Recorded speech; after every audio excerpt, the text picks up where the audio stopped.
Hello friends, जय माँ बगलामुखी, जय विंध्यवासिनी। आज आपको माँ के चौथे दिन की नवरात्रि की बहुत बहुत शुभकामनाएं।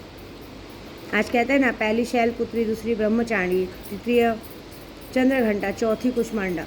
सॉरी, आज कुष्मांडा का दिन है, कल चंद्रघंटा का था ना, मेरे को याद ही नहीं था। आई एम वेरी सॉरी, मेरे बोलने में कल बहुत बड़ी गलती हो गई थी।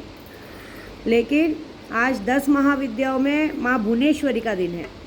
भुवनेश्वरी का दिन ऐसा है कि आज जिसके पास भवन नहीं है, जो भवन का निर्माण नहीं कर सकता, भवन जिसके पास खुद का घर नहीं है, उसके लिए ये है कि अगर आज ह्रीम मंत्र का जाप अगर आप करते हैं तुलसी के पौधे के पास 11,000, मैं वादा करती हूँ कि 1.25 महीने के अंदर आपका घर हो जाएगा। दूसरी बात, हमारी सतचंडी पाठ का चौथा दिन है। मैं डेली वहाँ जा रही हूँ, डेली का अपडेट आपको दिया जा रहा है। हमारे यहाँ विंध्याचल मंदिर पूरी रात चालू है, रात भर भक्तों की तादाद में भीड़ बची। बस मेरी माता रानी को नींद नहीं है, थक जा रही हैं वो। और ऐसी बात है कि रात हम लोग भी दिन भर पूजा कर रहे हैं, रात को भी है। मैं तो जाके सही बोलूँ तो रात दिन आप देखिए मंदिर में सब भक्त बैठे हैं, कोई जाप कर रहा है, कोई पाठ कर रहा है। 24 घंटे मंदिरों में पाठ हो रहा है, 24 घंटे माँ ने अपना दरवाज़ा खुला रखा है अपने बच्चों के लिए। बहुत बड़ी बात है। ये पूरे विश्व में सिर्फ एक ही मंदिर में हो सकता है, विंध्याचल में। बाकी सारे मंदिरों में आप जाओ, नवरात्रों के टाइम पे भी मैंने देखा है शायद पूरे मंदिर रात भर नहीं खुले रहते। उनका एक टाइमिंग रहता है, बहुत ज़्यादा रात को 10-11 बजे तक, उसके बाद मंदिर बंद कर दिए जाते हैं।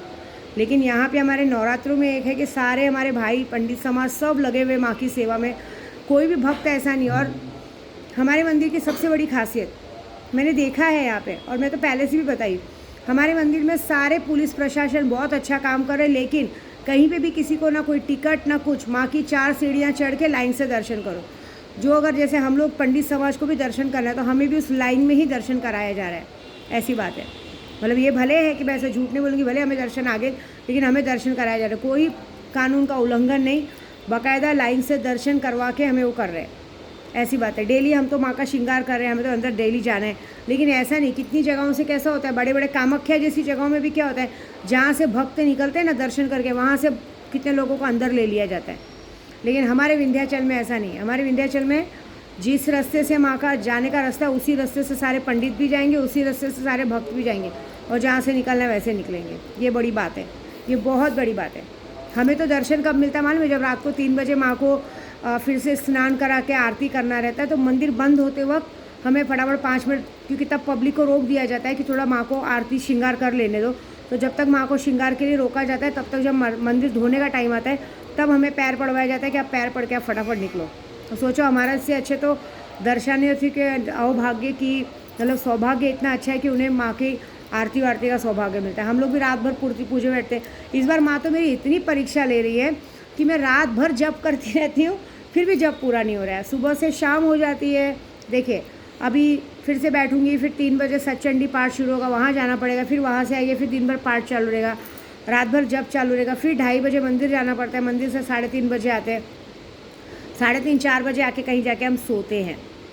लेकिन मैं अपनी माँ से एक ही बात कहती हूँ, आपको पता है मुझे सपने में माँ 2 दिन से ना ऐसी ऐसी लोगों की शक्लें दिखा रही है ना, जो मैंने कभी सपने में भी नहीं सोचा है। किसी ने मेरी कुल देवी बांधने की कोशिश की है, किसी ने कुल देवी बांधोगे ना, माँ को बांधोगे क्या, ये बताओ। सबसे पहले काम की बात कहती हूँ कि लूना चमारी की शक्ति जो मुझे सिद्ध करनी थी, वो मेरी शक्ति सिद्ध हो चुकी है। क्योंकि कल मैंने कुछ जायफल का टोटका, कहता है जायफल के टोटके से माँ खुद ब खुद सामने पूरी आ चुकी है, सिद्ध हो चुकी है। और वो लूना चमारी की सिद्धि लेने का सबसे बड़ा फ़ायदा कैसा मालूम है, कि हम जिसको भी चाहें अपनी तरफ अट्रैक्ट कर सकते हैं। और कितना भी दूर गया वो आदमी जो है, कोई हमसे बात करता है ना करता हो, लेकिन वो मजबूर हो जाएगा हमसे बात करने को। चाहे हम कितने भी बदसूरत या कुछ दिखते होंगे, लेकिन वो हमें ही देखेगा, हमें ही करेगा। लेकिन वो माँ अपने अंदर इतनी ताकत डालती है, लेकिन उन्हें संभालना बहुत भारी रहता है। इसलिए अगर अगर आपको लूना चमारी की शक्ति चाहिए तो मैं आपको सिद्ध करके दे सकती हूँ, लेकिन आप खुद ये कोशिश मत कीजिएगा, क्योंकि उसमें जान जाने का भी डर है। क्योंकि जब हम लूना चमारी जी की शक्ति सिद्ध करते हैं, उसमें वो इतना आसपास में घूमना शुरू करती है, ऐसा लगता है कोई हमारे पास से गया, कोई हमें आवाज़ दे के गया, कोई खुशबू आ गई, ऐसा डरावना सीन होता है। क्योंकि ये बात है कि ये वाली शक्तियाँ माँ कामाख्या के क्षेत्र की है, तो ये शक्ति सिद्ध कराने के लिए आप किसी गुरु पंडित का ही सहारा लीजिए, नहीं तो आपकी जान जा सकती है। ऐसी बात है। कितने लोगों ने बार बार बोलने के बाद भी मेरे परिवार पे ध्यान रखा, मेरे दरवाजे पे आके मेरे दरवाजे के बाहर घूमने के लिए आदमी छोड़ के रखते हैं। कुछ फ़ायदा नहीं है। देखो मैं जहाँ हूँ वहीं हूँ, मेरे साथ कुछ बुरा नहीं होगा, क्योंकि मैंने हमेशा लोगों को बांट के खाया है। उतार चढ़ाव सबकी ज़िंदगी में आता है, ऐसा कोई नहीं जिसकी ज़िंदगी में नहीं आता है। लेकिन आप अगर एक कहते हैं ना, जैसे बहुत सारे जनों को मेरी चीज़ें अच्छी लगती, मैं अच्छी लगती हूँ, सब वो चीज़ों से आपको वो रहना चाहिए, क्योंकि हम तो माँ के भक्त हैं। मुझे तो कहा गया ना, आप तो माँ को लेके वो करती हैं, मैं माँ की भक्त हूँ। देखो मैं यहाँ के बैठी हूँ, मेरा कुछ नहीं बिगड़ा है, लोग मुझ पे ध्यान दे रहे हैं, लोग मुझ तक आने की कोशिश कर रहे हैं। माँ ने अपने आंचल में छुपा ले। मैं ऐसी विंध्यवासिनी माता को एक ही का बात कहती हूँ, माँ मैं नहीं जानती कौन तंत्र मंत्र विद्या क्या कर रहा है, मैं नहीं जानती कौन बंदिश कर रहा है। कुल देवी को बांधा जाता है, माँ को थोड़ी बांधा जाता है। तू तो मेरी माँ है, मैं तेरे पास बैठी हूँ। मेरी इज्जत उतारने वाले को भी तू देखेगी, मेरी इज्जत बनाने वाले को भी देखेगी। जिन्होंने आज तक मेरी इज्जत बनाई है उसको तो आगे बढ़ाना, और जिसने मेरी इज्जत उतारी है उसको तो सरेआम नंगा करना। ये मैं तुझे जानती हूँ, मुझे नहीं मालूम माँ, मैं तो तेरे भरोसे आई हूँ, मैं तो तेरे इस भरोसे आई हूँ। इस मंदिर में इधर आके तेरी पूजा सेवा कर रही हूँ। मन में कोई छल कपट कोई पाप नहीं है। बस मैं चाहती हूँ कि मेरे छतरा भैया बहुत आगे बढ़े, मेरा ये गायत्री पैलेस बहुत आगे बढ़े, मेरा विंध्याचल की जितनी हमारे विंध्याचल में जितनी भी जनता रहती है, जो भी माँ की सेवा करते हैं, जो भी माँ के भक्त हैं, सबके घर में अन्न धन किसी चीज़ की कमी ना हो। माँ हमें नहीं पता, हम तो तेरे आंचल में बैठे, हमें नहीं पता कौन हमारे साथ क्या कर रहे हैं। वो गाना है ना, केहू का बिगाड़ी जी, केहू का बिगाड़ी जी, माई न बिगाड़ी जेकर, केहू का बिगाड़ी जी। मतलब जब तक माँ नहीं बिगाड़ेगी ना, किसी माई के लाल की हिम्मत नहीं कि हमारा कुछ बिगाड़ सके, ऐसी बात है। ऐसे तो माँ ने मुझे सब, कल स्वामी समर्थ का मैंने देखो पूरा, इस बार मैंने स्वामी समर्थ की मूर्ति को रखा है छोटी सी, जो मैं स्वामी समर्थ से लाई थी, और सारा कारोबार उन पे छोड़ा। तो डेली रात को जब मैं बैठती हूँ तो मुझे स्वामी समर्थ का संदेश आता है। वो एक आता है फेसबुक पर, संदेश में स्वामी समर्थ ने कहा है कि जो तुझे नीचा दिखाने को देख रहे हैं ना, वो खुद नीचे गिर चुके हैं, वो खुद इतना थक चुके हैं तुझे नीचा गिराते गिराते। लेकिन तू उन पे ध्यान मत दे, तू अपनी पूजा और पाठ पे ध्यान दे, क्योंकि तेरे साथ जो होने वाला है वो हम डिसाइड करेंगे, और उनके साथ जो होने वाला है वो भी हम डिसाइड करेंगे।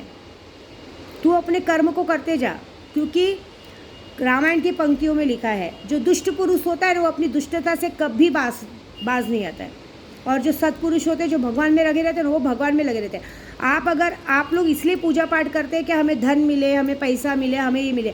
हम पंडित इसलिए पूजा करते हैं कि हमारे पास शक्ति आए, वो आए। मुझे तो मेन शक्ति का ताकत चाहिए रहता है, पैसों का नहीं। मुझे तो शक्तियों की ताकत चाहिए रहती है। मैं इतनी शक्ति चाहती हूँ कि मैं माँ का नाम लूँ और यहाँ मेरा काम हो जाए, बस ये चाहिए। अभी आज सोचिए, बॉम्बे जैसी जगह पे मैं हर साल आज 18-19 सालों से 20 सालों से माँ की मूर्ति बिठाती थी। पहला साल है इधर मैं माता जी की मूर्ति के साक्षात्कार पूजा कर रही हूँ। क्यों? क्योंकि मेरा हनी, जब मैं 9 महीने पेट से थी, 6 महीना पेट से थी, पहली बार मैंने मूर्ति बिठाया था, और मेरी इच्छा थी कि मुझे बेटा हो। मेरी 2 बेटियाँ हुई थी, ऑपरेशन हुई थी। पहली बार मैंने मूर्ति लोगों से पैसे मांग के बिठाए थे। आज चमत्कार देखी कि मेरी माँ ने मेरी उस वक्त 9 महीने में गोद भरी, और पूरा भाईंदर में रहती थी, पूरा एरिया जान गया था कि इसने माता जी को बिठाया, इसलिए इसको लड़का हुआ। ठीक है, लेकिन उसके बाद से आज तक मैंने कसम खाई थी कि मैं जब तक जिंदा रहूँगी जितनी छोटी मूर्तियों में बिठाऊंगी। लेकिन इधर पहली बार मैं यहाँ आई। क्यों आई? क्योंकि माँ ने अपने पास लिया। मैं लोगों को दिल से प्यार करती हूँ, कभी किसी का अपमान नहीं किया, कभी किसी की बेइज्जती नहीं की, कभी किसी की चीज़ों पे नज़र नहीं रखा। मेरे लिए मेरे घर में जो मेरे घर में काम भी करते हैं ना, उनके भी पति मेरे भाई हैं, मैंने उन्हें भी भाई करके बुलाया है। मेरे नज़र में हर आदमी मेरा भाई और बाप है। हमने कभी किसी के आदमी पे या किसी के बच्चों पे गंदी नज़र नहीं डाली है। क्यों? क्योंकि हमारे पास भगवान ने आदमी दिया, हमें क्या ज़रूरत है किसी को देखने का। ये जो हरकतें लोग करते हैं ना, उसके बाद पूजा करते हैं, मैंने देखा है कितने लोग, माता जी की सवारी आती है, ये आती है, वो आती है, लेकिन उनका पीछे का जो गंदा सीन है ना, वो कोई नहीं जानता। फिर मैं माँ से सवाल करती हूँ, माँ आप इनके अंदर सवारी लेती हैं, ये आपके दिखाती है कि आपकी सवारी इनके अंदर आई है। तो माँ ये कहती है, उनके अंदर मेरी सवारी है भी क्या? मैं ऐसी औरतों को छूँगी क्या? मैं ऐसी औरतों के अंदर आऊँगी क्या? ये सिर्फ नखरा करती है। जब ऐसी कोई सवारी आए ना, बीच में कहीं से सांप फेंक दो, बिच्छी फेंक दो, खुद ब खुद सारा निकल जाएगा। जिसके अंदर रियल सवारी आती ना, उसके सामने सांप फेंको, आग फेंको, जो फेंको, वो आदमी जल जाएगा, मर जाएगा। लेकिन मैं जब रहूँगी तो उस चीज़ का कोई बाल बाका निकल सकता। ऐसी बात है। मैं ये बात का कहती हूँ, नियम और कानून हर चीज़ के लिए बना है। मर्यादा में, औरतों को मर्यादा में रहना सीखना चाहिए। भगवान ने हमें शक्ल सूरत सब कुछ दिया है। भगवान ने हमें बोला है कि सांसारिक जीवन जियो, लेकिन सांसारिक जीवन जीने के लिए जो चीज़ों की उत्पत्ति की है उसके लिए भगवान ने एक सृष्टिकर्ता किया था कि जन कल्याण के लिए, कि हम औरतें लोगों का वंश बढ़ा सके। समझ रहे, ये कहते हैं ना, वासना हटाने के लिए नहीं किया गया था। सबसे बड़ी गंदगी, हम नवरात्रि का उपवास रखते हैं और मन के अंदर अगर वासना का भाव आ गया, वहाँ पे वो सारी शक्तियाँ, सारी चीज़ें छिन्न हो जाती है। माँ इतनी गंदी सज़ा देती है ना, मैंने देखा है बहुत सारी औरतों को, कहते हैं ना, योनि कैंसर का रोग हो गया है, सब कुछ हो गया है। कितने लोग तो सुबह 6 बजे उठ के कितने लोग सुबह 6 बजे उठ के मोबाइल चेक करते हैं, और मोबाइल चेक करने में गलती से मुझे फ़ोन लगा देते, पता है आपको? सुबह 6 बजे फ़ोन लगाते हैं, गलती से फ़ोन लगा देते हैं, और बाद में पता चलता है तो बच्चे का नाम ले लिया जाता है कि नहीं नहीं, बच्चे के हाथ में फ़ोन था। अभी एक बात बताओ, आप और मैं जानते हैं कि हम माएँ हैं, हमारा बच्चा सुबह 6 बजे, आज की तारीख में कोई भी बच्चे सुबह 6 बजे अगर नींद में उठ के मोबाइल लेके खेलते हैं क्या? और बच्चों को इतना पता है कि मोबाइल में इन्हीं का नंबर है, इन्हीं को फ़ोन लगाना चाहिए? नहीं ना, जान दो हमें क्या करना है, जैसी करनी वैसी भरनी। लेकिन एक बात ज़रूर है कि जो जैसे करेगा वैसे भरेगा, ऐसी बात तो है, क्योंकि मेरा कुछ नहीं बिगड़ा है, मैं जैसी हूँ अच्छी हूँ। देखिए, मेरे को यहाँ पे भी नवरात्रि करना है, मैं यहाँ पे भी आके नवरात्रि कर रही हूँ, यहाँ पे भी मैं अच्छे से अपने धूमधाम से अपने उल्टा काम बढ़ गया है। वहाँ तो ऐसा होता था कि आरती वारती करके थोड़ा रात को पूजा करके आराम करती थी, सुबह लेट उठती थी, लेकिन यहाँ पे 24 घंटे माँ दौड़ा रही हैं। अभी देखो मैं उठी हूँ, अभी वीडियो बना रही हूँ, वीडियो बना के जाऊँगी सतचंडी के पाठ में बैठूँगी, वहाँ पंडित बैठे हैं, सब पाठ करेंगे। सतचंडी पाठ आज से मैंने 8 साल 9 साल पहले किया था, जब मेरा भूमि पूजन हुआ था। भूमि पूजन के वक्त जब मैंने पाठ किया था ना, तो मुझे याद है उस वक्त जितने लोगों ने मुझे नशा दिया था ना, आज माँ ने वही फिर से सतचंडी पाठ रखा है। माँ ने कहा है जितने लोगों ने तेरे को नशा दिया था, सबकी इस दिवाली तक मौत होगी, सबकी मौत होगी, चाहे कोई भी हो, सबकी। जितने लोगों ने तुझे बर्बाद करने की कोशिश की थी, 2-4 लोग चले जा चुके हैं, बाकी लोग जो बचे ना, जिसने तेरी ज़िंदगी का मजाक बनाया था, जो भी हो उन सबकी मौत इस दिवाली तक होगी। नहीं हुई तो मेरा नाम बदल देना, बस ये वादा किया है माँ ने। तो मैं आपको सच बोलूँ, मैं माँ के भरोसे। अभी आप सोचो, मैं नवरात्रि में रहती हूँ, आज कितने लोगों का लॉस हुआ, मैं कितने लोगों की गाड़ी लेके घूमती हूँ, यात्रा पे जाती हूँ, लेकिन उन लोगों के अंदर भी एक घमंड, हर बात पे उल्टा बात करना, ये करना, अपने आप को एटीट्यूड दिखाना। मतलब हम आपको 5,000 10,000, मेरे साथ जो ड्राइवर्स भी आते रहते थे उनको भी मैं वहाँ पहुँचने के बाद 5,000 10,000 एक्स्ट्रा ट्रिप देना, रास्ते भर का खर्चा उठाना, रास्ते भर में जो भी उनको खाना पीना देना, रास्ते का दारू पानी देना, वो सारा खर्चा अलग होने के बाद भी मैं उन लोग को वहाँ देने के बाद भी क्या ईमानदारी दिखा। आखिर आज घर में बैठे ना, घर में बैठे कि नहीं, लॉस हो रहा है ना। सबसे बुरी नवरात्रि जा रही है। मैं इतना, जितना आप मुझे बुरा बोलोगे उतना ही आपके साथ गलत होगा, उतना ही आपके साथ चीज़ें होंगी। आप एक बात याद रखिए, आप मुझे फ़ोन करेंगे, मैसेज करेंगे, मुझे मेरे को जो करना है मैं करूँगी यहाँ से। दूसरी बात, कितने लोगों को मैंने मान सम्मान दिया, आज सबको पता चलेगा। मेरी बात विंध्यवासिनी ने यही कहा है, तू शांत रहे, सबको आज उनकी औकात पता चलेगी।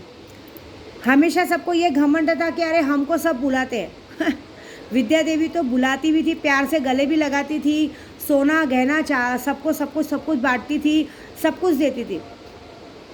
विद्या देवी ने आज तक जिसको जितना दिया किसी ने किसी को नहीं दिया, लेकिन तो भी उसके बदले मुझे घमंड क्या दिखाया गया, अरे हम लोग आपके इधर आ गए, वही बहुत बड़ी बात है। अरे नहीं चाहिए। So thank you. इतनी बड़ी यूट्यूबर विद्या देवी है, लाखों के मेरे सब्सक्राइबर है, कभी मैंने घमंड नहीं किया। तो ज़्यादा बातें नहीं करूँगी, मैं एक ही बात बोलूँगी। इस बार नवरात्रि में बहुत सारे लोगों को पता चला है, बहुत सारे लोगों का लॉस हुआ है, मेरा कुछ लॉस नहीं हुआ है। हम तो यहाँ देखो, कल मेरे भैया, देखिए वीडियो में मेरे भैया मस्त खाना बांट रहे हैं। हम लोग यहाँ जो दर्शनार्थी आ रहे हैं उनको हलवा बांट रहे हैं, आलू बांट रहे हैं, माँ का श्रृंगार कर रहे हैं, सारा कुछ माँ में इन्वेस्ट कर रहे हैं। ऐसी बात है, हम सब माँ में कर रहे हैं, हमारी जो माँ है उनको दे रहे हैं। तो क्या किसकी औकातें बांधने की। मैं तो आज इनको बैठ के यही कही हूँ कि मैं नहीं जानती माँ कौन मेरे पे तंत्र विद्या कर रहा है, कौन मेरा काम बांध रहा है, कौन क्या कर रहा है, मुझे उससे कोई लेना देना नहीं, मुझे उससे क्या मतलब है। तू है ना मेरे साथ, बस हो गया। क्योंकि मुझे पता है कि अगर मेरे तक कोई आएगा तो तू खड़ी है, और अगर मेरी बेइज्जती होगी तो सबसे बड़ी तेरी बेइज्जती होगी, क्योंकि मैं तो तेरे धाम आई हूँ। तो मुझे पता है कि मेरी विंध्यवासिनी माँ के रहते किसी माई के लाल की हिम्मत नहीं कि मुझ पे, मेरे परिवार पे, मेरे बच्चों पे नज़र डाल सके। क्योंकि मैंने देखा है, जो भी नज़र डालने की कोशिश करती है उसको रंगे हाथों पकड़वा देती है। ऐसी बात है। और बाकी लोगों को जिनको शौक़ है, एक बात याद रखना, सारी औरतों को बोलूँगी, मर्यादा में रहना सीखो। आप लोगों ने औरत जात का इतना गंदा अपमान करके रखा है कि आप लोगों को समझ में नहीं आता कि आप लोग जो करते हैं। हमें जो मिला है हमें उसमें खुश रहना चाहिए। हर किसी पे नज़र मारो तो फिर हमसे अच्छी तो कॉलगल है धंधे वाली तो मुंह मांग के खोल के पैसा मांग के बिंदास जाती है आदमी लोगों के साथ। हम ये जो औरतें हरकत करती ना, ये तो धंधे वाले से भी बेबख्तर है। इनको बगैर पैसे के आदमी चाहिए। ये अच्छी बात है क्या, ये बताओ। आप अपने साथ अपने परिवार को भी धोखा देती हैं, अपने घर में आदमी रहने वाले आदमी को भी धोखा देती है। ये कभी सोचा है कि गलती से तुम्हारी ये छोटी सी हवस, 5 मिनट की हवस तुम्हारे पूरा परिवार उजाड़ सकता है। तुम्हारे पति में कितने बार रोज केस आता है, किसी आदमी ने अपनी पत्नी के से धोखा खा के आत्महत्या कर लिया, बच्चों को मार दिया, किधर किधर आता है पत्नी को मार दिया, किधर किधर आते गर्लफ्रेंड को मार दिया। क्यों करना है ऐसा? हाँ, अगर आपको लगता है कि आपको अपने पति से प्यार नहीं है, किसी से प्यार नहीं है, आप उनको छोड़ के जा सकती हैं, आप जाइए, लेकिन पहले देखिए सामने वाला भी आपके साथ आना चाहता है कि नहीं। एक तरफा प्यार कभी प्यार नहीं होता। कहीं ऐसा नहीं हो कि आप असली हीरे को छोड़ के कहते हैं ना कोयले के पास जा रहे हैं, क्योंकि असली हीरा हमारी देखभाल करता है। अभी हमारे कितने हमारे ग्रुप में औरतें हैं, जो औरतें क्या आदमियों का दिखता है कि आदमी उनको सर आँखों पे रखते हैं, ऐसा हाथ पे रखते हैं, बच्चे के जैसा जैसे अपनी कोई बेटियों को रखते हैं ना, ऐसा हाथ में रखते हैं। उनका सोचो वो औरतें कितनी अच्छी है, उनको नसीब है वैसा आदमी मिला। हमारा नसीब देखो, हम यहाँ दौड़ रहे हैं, भाग रहे हैं, घूम रहे हैं, दिन भर दौड़ रहे हैं। खाना भी हमें खुद से खाना है, कमाना भी हमें खुद से सब कुछ करना है। लेकिन एक बात, नवरात्रि है, 9 दिन की पूजा चालू है। मैं तो यही बात सिखाऊंगी कि आप अपनी छोटी सी ख्वाहिश पूरी करने के चक्कर में अपना असली हीरा खो रहे हो। ये बात याद रखना, कहीं ऐसा ना हो कि ज़िंदगी भर का पछतावा। क्योंकि घर की लकीर एक लक्ष्मण रेखा होती है। जिस औरत ने आज तक घर की लकीर पार की है, दोबारा उसको अंदर आने की एंट्री नहीं है। क्योंकि एक बार विश्वास खोने के बाद दोबारा, एक बार हम औरतें अपने आदमी को एक्सेप्ट कर लेती हैं, लेकिन आदमी एक ऐसा इंसान होता है कि अगर उसे गलती से भी पता चला कि मेरी औरत का कहीं कुछ और चक्कर है, कुछ है, वो आदमी दोबारा उसको अपने घर में क्या, अपनी ज़िंदगी में क्या, अपने दिल में भी जगह नहीं देगा। फिर उसको औरत जात से नफरत हो जाती है। ये मैं उन लोगों के लिए कह रही हूँ कि जो मुझे व्हाट्सएप पे हमेशा मैसेज करते हैं, ऐसा हो गया, ये हो गया, वो हो गया, ऐसी बात है। कितने लोग मुझे मैसेज करते हैं, मैं आपको मैसेज दिखा सकती हूँ, लेकिन क्या है ना, किसी की बातें शेयर नहीं करनी चाहिए। कितनी औरतें बोलती हैं कि उसकी बीवी को मार दो उसकी बीवी को ख़त्म कर दो, वो मेरे पास आ जाए, वो मेरे पास आके रोता है, करता है। अरे तुमको उससे प्यार हुआ, ठीक है, उसको तुमसे प्यार हुआ, उसमें उस बेचारी अनजान औरत का क्या गलती है? उसको क्यों मार रहे हो? ये बात हो जाती है। तो चलो, जैसी करनी वैसी भरनी। मेरा काम है माँ हूँ समझाना, तुम्हारा काम है झेलना। तुमको जैसी गलती वैसी करो, क्योंकि एक बात ज़रूर है, ये जो भी गलती करते हैं ना, आगे आने वाले दिनों में इतनी गंदी बीमारी रहती है ना। माता रानी ने इस बार नवरात्रि में कुछ फैसला किया है, और उस फैसले का चक्कर वो दिवाली तक बताइए क्या करेंगे, क्या वाले। लेकिन मैं आप लोगों को एक माँ होने के नाते बताऊँगी कि ये सारे चक्करों में अपने घर का असली सोना मत खो। अरे आप सोचो, कोई आपका इंतज़ार करता है, कोई आपको बच्चे जैसा रखता है, आपकी हर ख्वाहिश पूरा करता है, वो इंसान सबसे ज़्यादा अच्छा है, या जो हवस का पुजारी जो सिर्फ आपके शरीर को देख के, उसको क्या है, औरत क्या है, एक कोई भी आदमी को अगर औरत सामने से आके उसके साथ हम बिस्तर होएगी, उसको कोई फ़र्क नहीं पड़ता। वो 2-4 दिन मज़े लेगा और बाद में थूक के चल देगा। वो एक ही शब्द बोलेगा, तुम लोग अपने घर के नहीं हुए, अपनी पति की नहीं हुई, तो तू मेरी क्या खाक होएगी? ऐसी ये बात होती है। बाकी तुम्हारी मर्ज़ी, मेरा काम है समझाना। जय माता दी।